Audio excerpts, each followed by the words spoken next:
Morning, we're going to begin what I call a mini-series, just a couple of messages, and I want to be dealing with marriage. You know, talking about leaving heaven and coming back to earth. How many know that'll bring you back to earth in a minute, right? As one man said, I'm not so concerned about the sweet by and by. I'm more interested in the rotten here and now. And so we still have to live in this world until God takes us out of this world. And I want to look at some principles that are going to help us to live victoriously, specifically in the area of marriage. In fact, if I were to use one word to describe marriage today, I think that I would use the word messy. Because I can say one thing about marriage: they are wonderful, they are great, but they are messy. And I know that's not very romantic. It's certainly not a storybook outlook. It's not glamorous, but it is true. Someone said it this way, is that getting married is ideal, but staying married, that's an ordeal. And it can be a challenge. So how many of you would agree this morning, though, that most people, when they get married, have what I call high expectations, right? I mean, everybody wants it to work out. Everybody wants to have this storybook type of marriage. Everybody wants things to go well. But life happens. And what happens when reality meets fantasy? There has to be some adjustments, some understanding. Things get messy. But the good news is, and aren't you glad that we serve a good news God? The good news is that God can fix your mess. Amen? In fact, I know we say this a lot, and it may be overplayed and oversaid, but God can turn your mess into a masterpiece.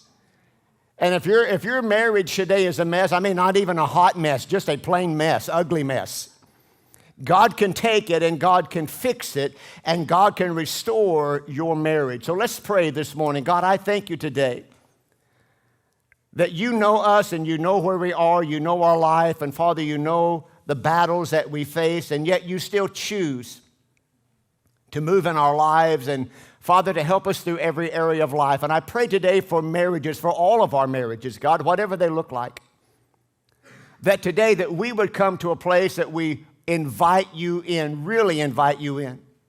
Not keep you on the outskirts and not just let you in certain rooms and certain areas of our marriage, but we just open up our marriage and say, Jesus, be Lord of all of my life and be Lord of all of my marriage. And Father, we pray that today what happens here is not just information, but transformation. That we're not just hearing things, but Father, we're hearing and believing and receiving, and Father, even applying those things to our life. So we just pray today, God, that there is healing and there's direction that comes from this service today. In Jesus' name, amen. Now, I'm going to be sharing a lot of what I call truth bombs today. Just some heavy revies, so to speak, concerning the subject of marriage. And some of them may be a little bit in your face, but it's something that we need to stop and think about anyway. And I want to begin by saying this, is that your marriage is the most important part of your family. Let me say that again. Your marriage, husband and wife, is the most important part of your family. I want you to think about that. Just let that marinate for a moment. And here's the truth bomb. Your marriage is more important than your kids. Take a deep breath. It's all right. But your marriage should be more important than your kids. Listen, if anyone benefits from a husband and a wife loving each other, it is your kids.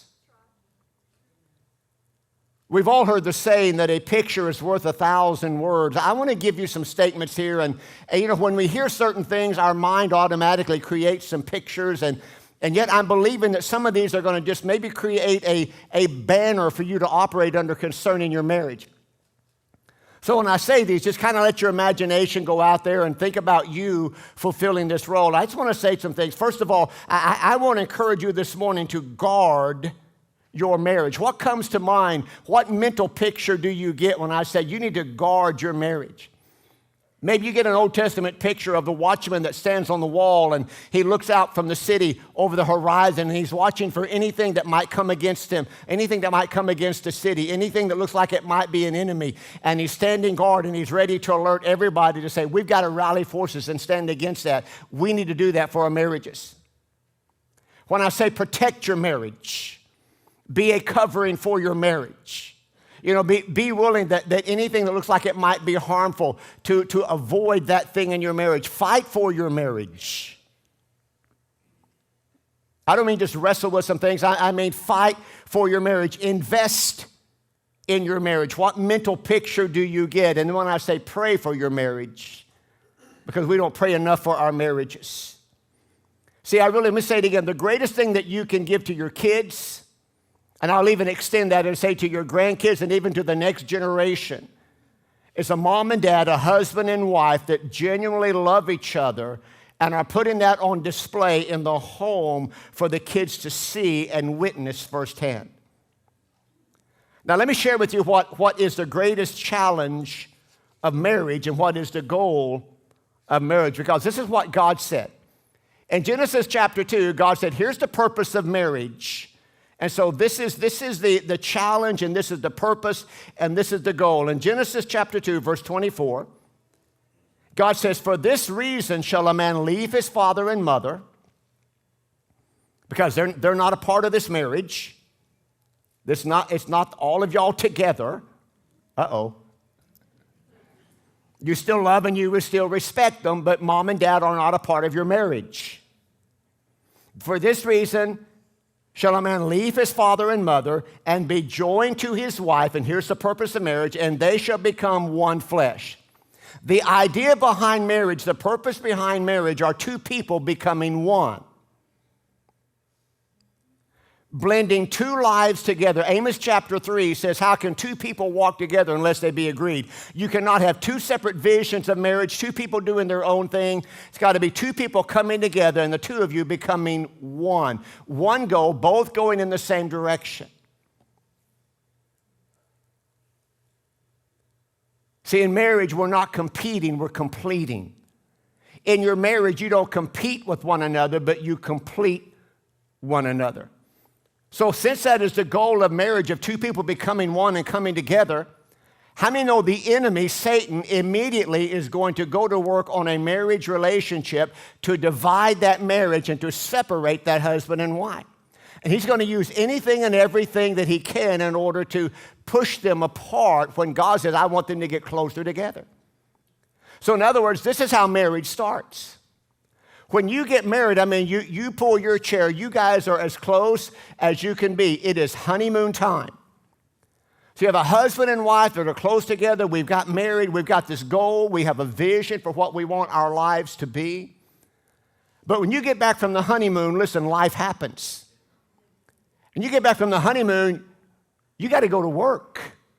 And immediately you have a little bit of division between the two of you because we've got jobs that we've got to go to. The husband has a job. I don't know, maybe the wife has a job, because today in the economy that we live in, it takes a lot to make ends meet. So now that we still love each other, but we don't have that same closeness that we had because life is happening all around us.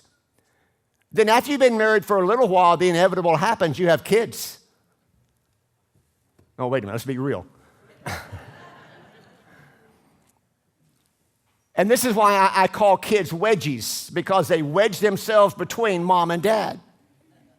They're beautiful, they're wonderful, they're great, they're our inheritance, they're a gift from God, but they are messy. And they mess with marriage. And they take a lot of time.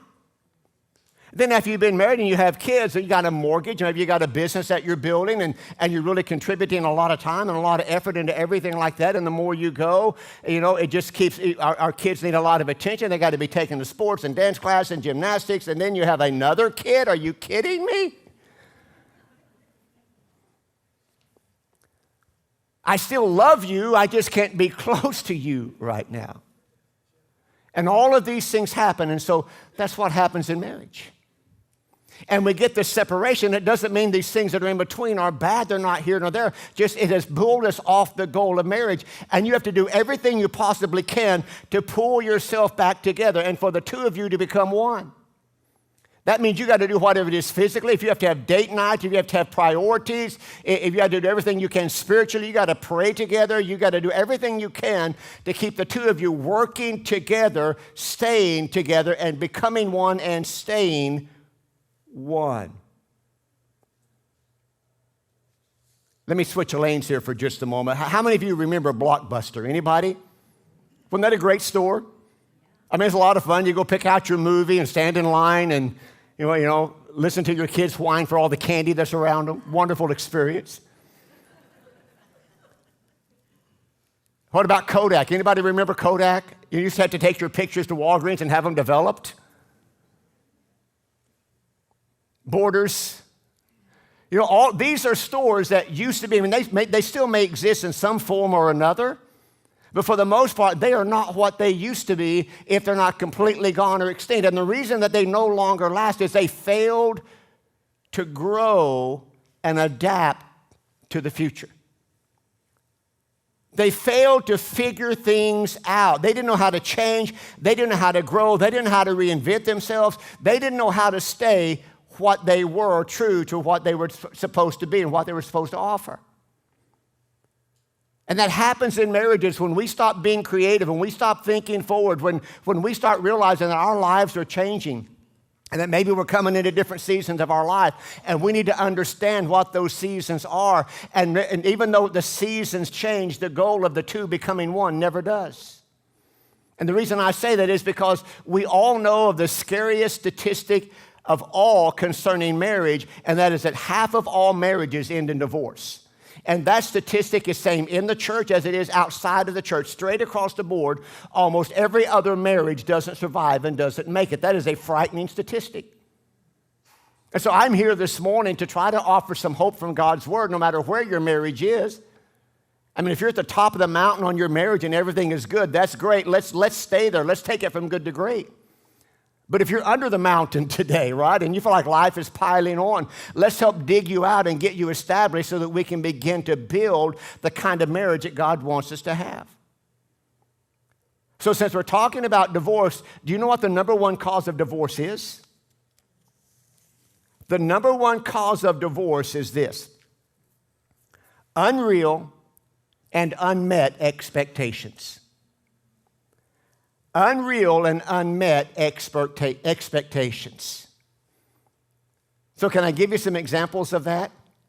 Here's an unreal expectation that we go into marriage with, is that this person will meet all my needs. This is my Prince Charming. This is my knight in shining armor. This person is it. I mean, my life's going to be perfect from here on out. How about this one? We will always agree.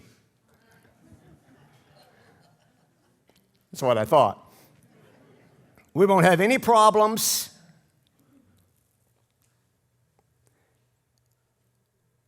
Or they will make me happy.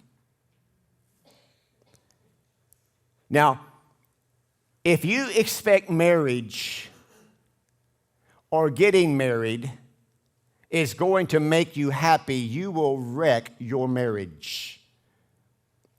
If you look at marriage to make you happy, you will wreck your marriage, because the purpose of marriage is not so that you can be happy.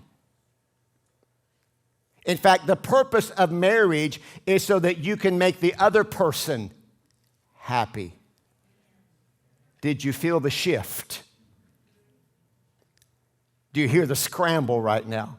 The purpose of marriage is not for me to be happy, but the purpose of marriage is for me to make my wife happy. That's my goal. That's my calling. That's my ministry. That's where I invest my time. That's what I'm called to do. Marriage isn't about me. It's about her.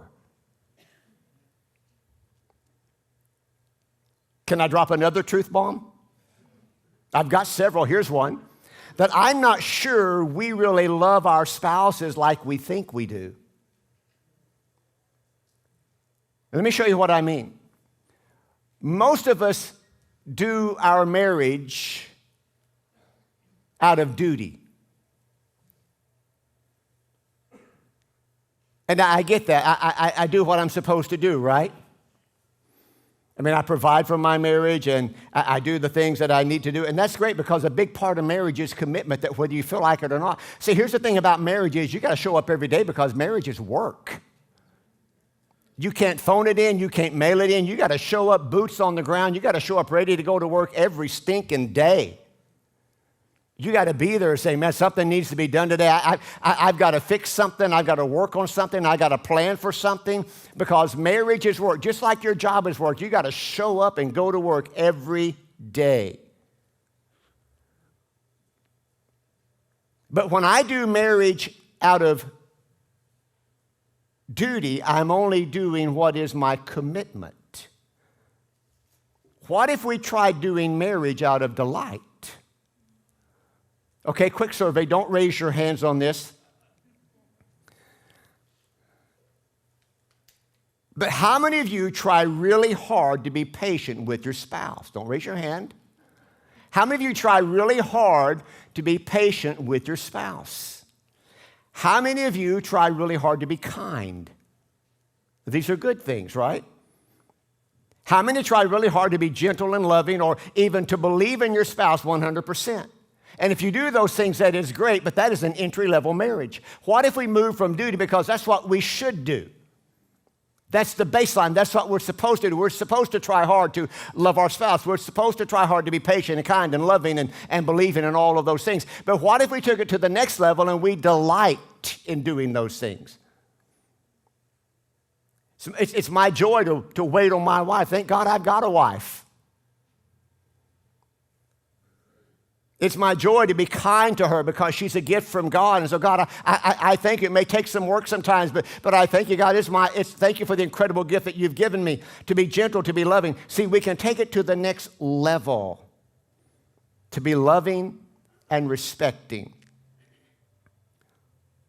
So I think this is a huge thought. Marriage is not about picking the right person.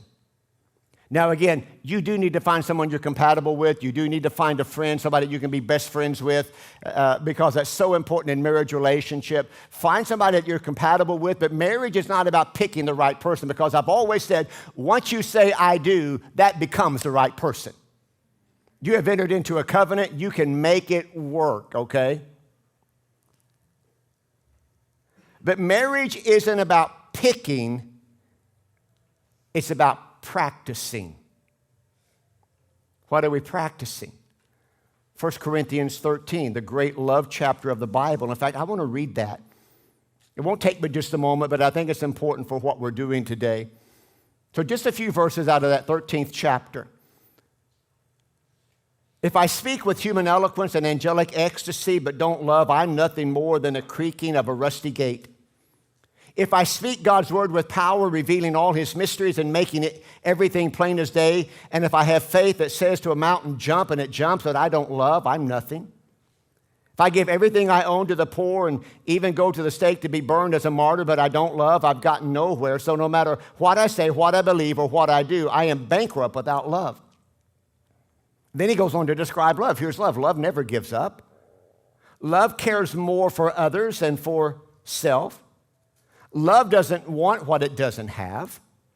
Love doesn't strut, doesn't have a swelled head, doesn't force itself on others, isn't always me first, doesn't fly off the handle, doesn't keep score of the sins of others, doesn't revel when others grovel, takes pleasure in the flowering of truth, puts up with anything, trusts God always, always looks for the best, never looks back, but keeps going to the end. Love never dies.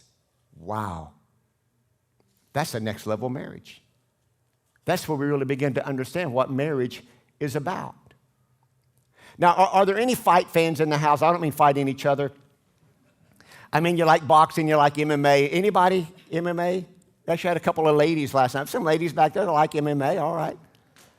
Well, this is where this terminology comes from. Because we've all heard the saying of throwing in the towel, right?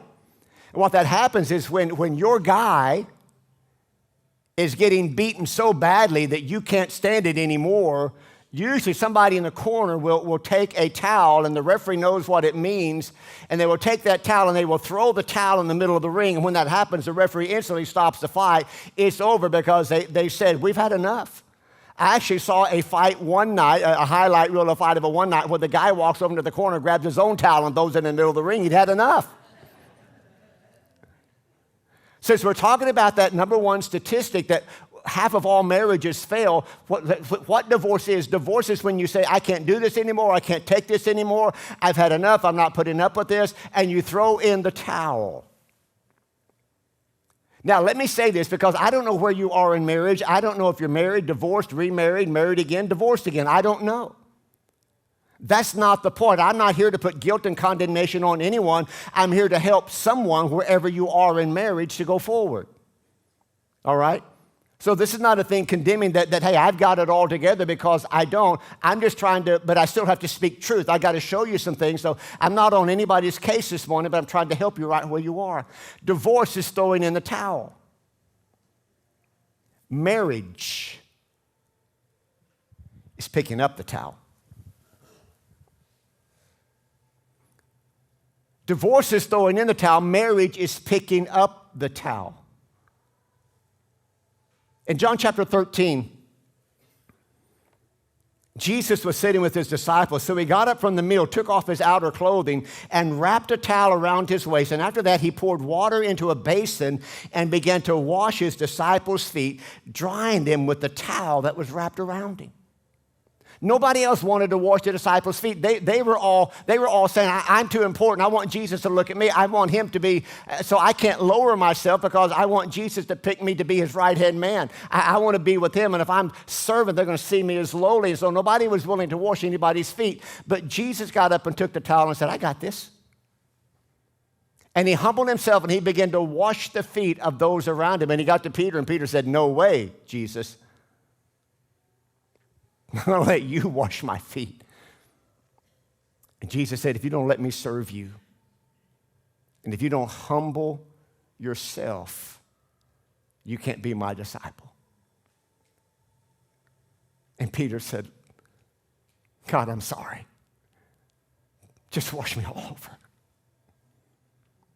See, marriage is when I pick up the towel. And I say, it's not about me. It's humbling myself so that I can serve you. It doesn't matter who's right or who's wrong, because how many know that you can be right and still be wrong?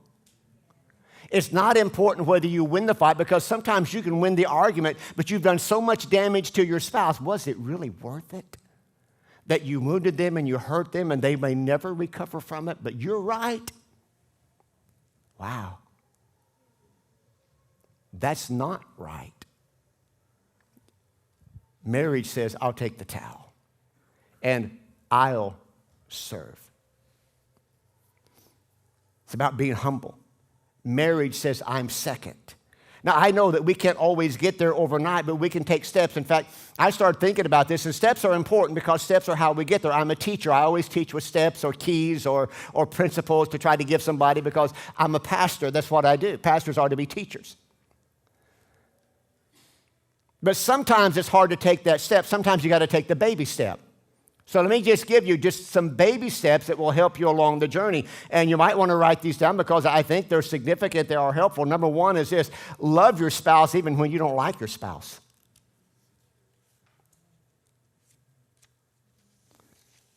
In other words, I will continue with acts of love even when I don't feel like it. I don't want to do it, but I'm going to do it because that's what love would do. And I'm going to do it without pouting. I'm going to do it without giving the cold shoulder. I'm going to give it without attitude, or striking out, or disrespecting.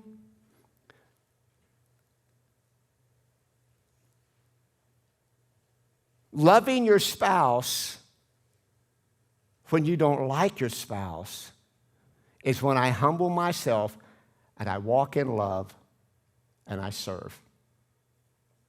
That's the expectation of marriage. Number two, and I think this is significant as well, quit fighting each other and start fighting the problem. Every marriage has problems. But the real problem happens when we say that my spouse is the problem. Quit fighting your spouse and together start fighting the problem. Start solving the issue. Don't scream at your spouse. Don't yell at your spouse. Treat them with love and respect. In fact, I just got to unpack this for just a moment because so many couples don't do that. Your ministry, your calling is to love your spouse. And the way you do that is with love and respect.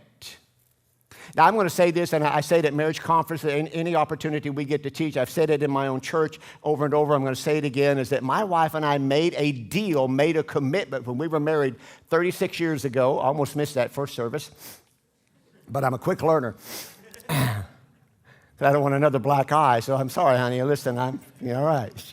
She didn't try to cover it up anymore. It's just like, no, she would never hit me while I'm looking. She might after this. I don't know. We'll see. But we made a commitment very early in our marriage that we're not going to yell at each other. Say, why did you do that? Because you don't know how long I waited for a wife. Man, I'm not exactly the brightest tree in the brightest bulb on the tree. So when I finally get a wife, like, man, I got to treat this thing right. This is a good thing. I got to treat this right. But we made a commitment very early in our marriage that we weren't going to yell at each other. And for 36 years, we have not yelled at each other. We don't have those knockdown, drag-out arguments. We don't do that. Have I ever hurt her? Oh, my gosh, yes. I've said things that were stupid. I've done things that were stupid that I wish I could take back. Has she ever hurt me? Yes, we've both done things that have hurt each other, but we never do it and intentionally set out to wound each other. And we made the decision that I'm not going to yell at you. And in 36 years of marriage, we have never had that fight. In fact, what we do is the opposite, is that if I tick her off, if I make her mad, if I do something, she'll come to me and say, I need to talk to you. It's like, oh, crap. I'm just being real. And so she gets an opportunity to talk to me. And my role in that is to listen, because one of the best ways you can respect anyone is to listen to them. Listen, don't reload. So I listen to her. I may not agree, but I'm not going to tell her right now. I may see it differently, but I'm not going to tell her right now. What I do when she's finished telling me that and what she feels and how she feels, because oftentimes we feel our feeling is our reality. And I'm like, dear Lord, I didn't mean that. That's not what I was trying to do. And then we come back together. Then I get to talk. Not to yell, not to argue. But then I get to come back and say, you know what? I didn't realize that hurt you like that. I mean, conversation gets real. Maybe you shouldn't be so sensitive. Maybe I shouldn't be so stupid. I don't know, but we got to figure this out. That's fair, right? That's right. That's fair. I mean, you got to figure these things out. So don't fight your spouse. Love and respect. You can get through any problem if you genuinely love that person, and I respect them. If I yell at somebody, I don't respect them. I've said it this way: you cannot slam a door respectfully. You can't do that. You can't give the cold shoulder to somebody respectfully. Love and respect, and you can work through almost any issue. Can you handle another one? Don't talk bad about them to others. Husbands, we're called to cover our wives. We're called to cover our marriage. And so I'm going to cover her, not expose her. I'm not going to talk bad about my spouse to others. One sure way to destroy your marriage, and there are many, I'm going to give you a checklist here in just a moment, is to focus on all of your good points and only on their bad points. Right? Focus on your good points and only on their bad points. How many know there's a lot of ways to sabotage your marriage? Let me give you 10. You don't need to write these down, but let me just throw them out there. Be boring. That's always fun. Be boring. That's not good for your marriage. Be exciting. This is the most important person in the world. Be exciting. have an affair with your iPhone.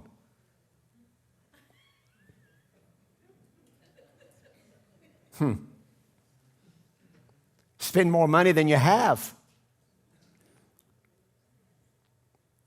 Hang around with the wrong crowd. Be careful who you let into your marriage. Be careful who you surround yourself with. Play the blame game. Stop trying to be attractive. Notice I'm not looking up. Stop building each other up. Never apologize. That'll ruin a marriage. And refuse to change. In Ephesians chapter 5, and I want to read this to you because I think it's so powerful. This is God's flow chart for marriage. I'm just going to read a few verses of this. It's Ephesians chapter 5, and this is what God says. It begins in verse 21, and he says, okay, to husband and wife, here's how this works. First of all, a good marriage happens when the two of you submit to each other. How many know you're partners? He says, first of all, in verse 21, submitting to one another in the fear of God. So that is so important that it starts that way. Then he goes on in verse 22 and he says, wives, submit to your own husbands as to the Lord. Now let me tell you what that doesn't say. It doesn't say women submit to men. Big difference. It's talking about a husband and wife, not male and female, not men and women. It says, wives, submit to your own husbands as to the Lord. Let me tell you what else it doesn't say. It doesn't say, husbands, make your wife submit. You cannot make your wife submit. You can only lead her into a deeper relationship. For the husband is the head of the wife, as Christ is the head of the church, and he's the Savior of the body. Therefore, just as the church is subject to Christ, so let wives be to their own husbands. In other words, we're to be covering and responsible over them and everything. Then he says, husbands, love your wives. And this is the word agape. This is love without boundaries. This is love without qualifications. This is love the way Christ loved the church, that he might sanctify it, cleanse her with the washing of the word, that he might present her to himself, glorious church, not having spot or wrinkle or any such thing, but they should be holy without blemish. So husbands ought to love their wives as their own bodies. He who loves his wife loves himself. For no man ever hated his own flesh, but nourishes it, cherishes it, just as the Lord does the church. For we are members of his body, of his flesh, of his bone. For this reason shall a man leave his father and mother and be joined to his wife. So now then the most important relationship is you can't be a mama's boy and be married. You can't. Still love your mama, still respect your mama, but now your wife is the most important person in your life. And what she says, not what mama says. I don't care if mama's cooking is better. Be smart, be smart. For this reason shall a man leave his father and mother so that he can focus on her, shall be joined to his wife, and the two shall become one flesh. That's the purpose of marriage. Two becoming one flesh. Now that word submit is kind of a stumbling block. Because we live in a different culture, not that we can change our culture to change the Bible to fit our culture, but really what it's saying here is wives, respect your husband. I think this is so significant, and I always like to point it out. It says, husbands, love your wives, but it doesn't say, wife, love your husband. It says, wives, respect your husbands. And the reason it says that is because men interpret respect as love. When you honor me, when you respect me, when you trust me, when you respect my decisions, when you don't undermine me, I feel loved. I feel 10 foot tall and bulletproof. But when you undermine me, you don't like my decisions, you think I'm stupid, it's not love, and I don't feel love. But men interpret respect as love. You want to make your husband feel 10 foot tall and bulletproof? Respect him.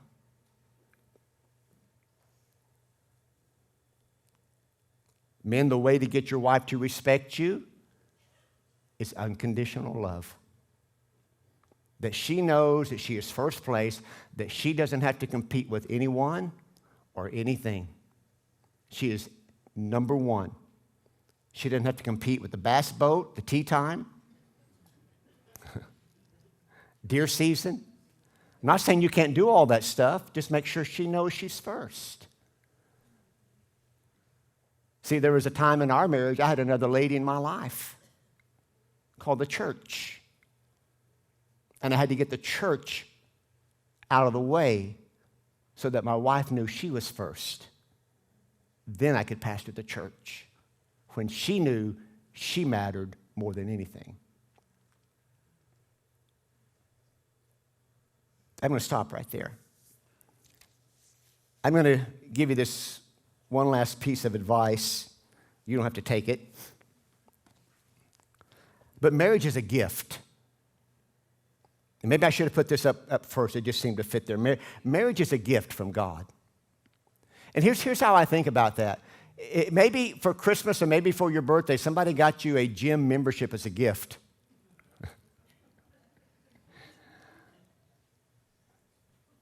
All right, I've got this gift now. What am I going to do with it? If I use it, and I use it on a daily basis, I'm going to see transformation. I'm going to see health. I'm going to see change.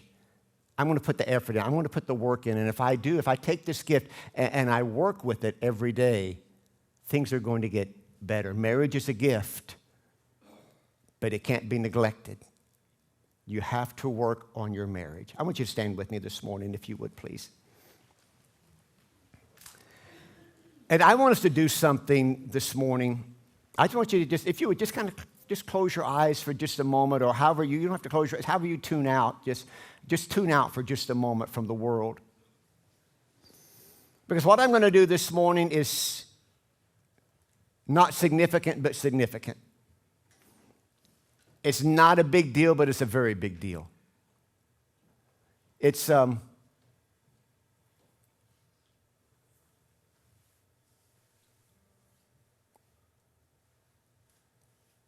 not life-changing, but it could be life-changing.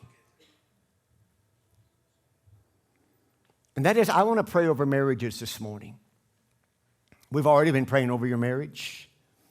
We've been praying for you. First Wednesday night, we all joined together and prayed for marriages. I've been praying for marriages. We've been praying for marriages. We've been praying for you. But if you're here this morning and your spouse is with you, and you feel this is something God is speaking to you to do, I want you to do this. I'm going to ask you to do this. He said, in just a moment, I'm going to ask those that will to just take their spouse. If your spouse is here, take your spouse by the hand. I'm going to ask you to make a journey to the front in just a moment. Now, I understand prayer can go from here to there. I get it. Prayer knows no boundaries, no distances. Prayer can go from here to the other side of the world. But I'm going to ask you to do something today. I'm going to ask you, if God is speaking to you, and that's what you feel like you need to do, I'm going to ask you to take your spouse by the hand. And I'm going to ask you to take a journey. Every great journey begins with a few steps. And I'm going to ask you to take a journey from where you are to the front of this church for prayer and dedication of our marriages. And if your wife's not here, you can come. Your spouse is not here, your husband's not here, you can come. But we're going to take that time to do that. Now, it doesn't mean if you don't come forward, you don't love your wife. Understand what I'm saying? If this is speaking to you, then right now, I want to invite you to come join me. And let's pray. Carol, will you come up here with me and let's pray.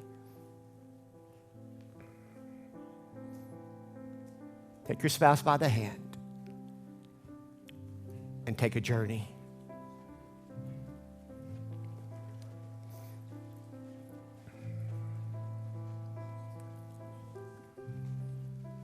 Come on in. Throw some elbows if you have to. Make some room. We don't care. Ain't no fight like a church fight. Come on. We got ushers. They know how to referee. They won't intervene, but they'll referee.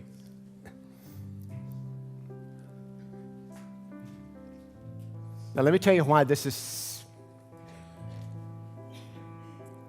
significant.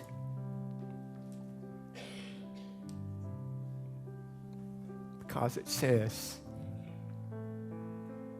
I'm with you. And we're going the distance. We're standing before God. And honey, I need you to know,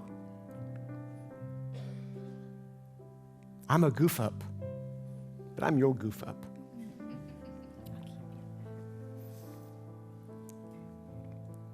But God, here we are. We've come a long way. We've had a lot of ups and downs, right? We've gone through some things. We've fought some battles. We've made some mistakes. We failed a lot of times. But we keep picking up the towel, and here we are. And we know where our strength comes from. We know who our source is. And can I just tell you the message that it's sending to your spouse when you walk down here with her, men, when you walk down and you stand beside her as her covering, as her protector.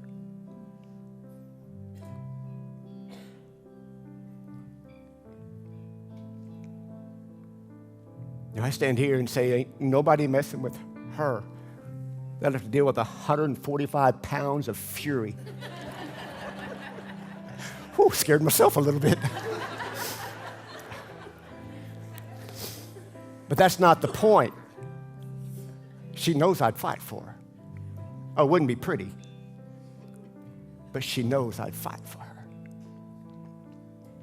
And I know she's standing here with me, that she's got my back, and that's huge. That's marriage. That's marriage.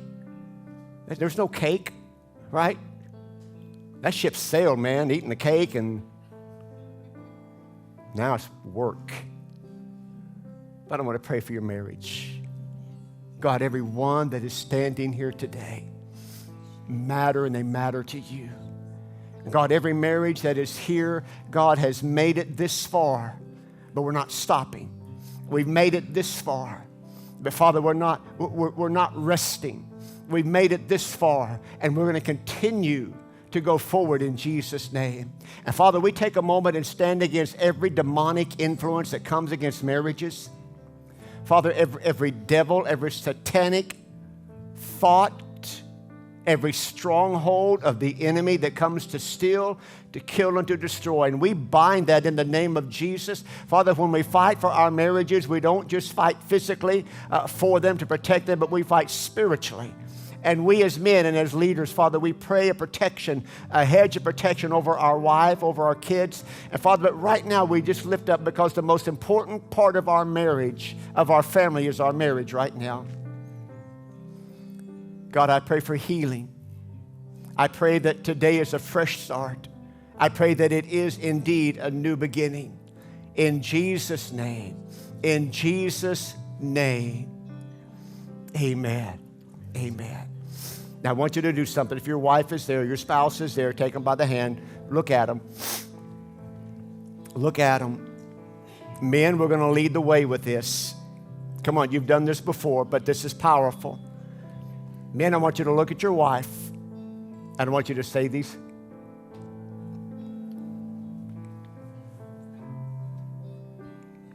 I want you to say these words. I want you to look at your wife. I want you to say, I'm sorry. Please forgive me. I love you.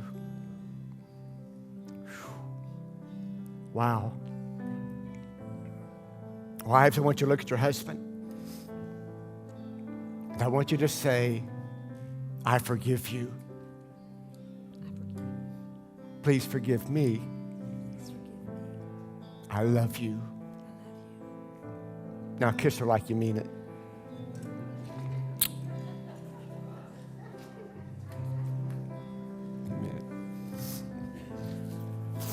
So, childcare would be open for a couple of hours if you guys want to get a room. Can we do one more thing before we leave here this morning? We got one more week of this mini-series, I'm calling it. Can we just worship together as a family? Cole, will you lead us in this worship song? Let us worship with this, and we'll let you go this morning. Hey guys, thanks for joining us for the service today. I really hope that it was a blessing to you, because I know you guys are a blessing to us. If you'd like to follow us on YouTube, there's a link below that you can find that. Also, if you need prayer, you can text the number that's below, and we'd be glad to pray for you and pray with you. If you want to consider about joining us financially and contributing to what we're doing here, you can also find that link below as well. Look forward to seeing you next week. We love you guys.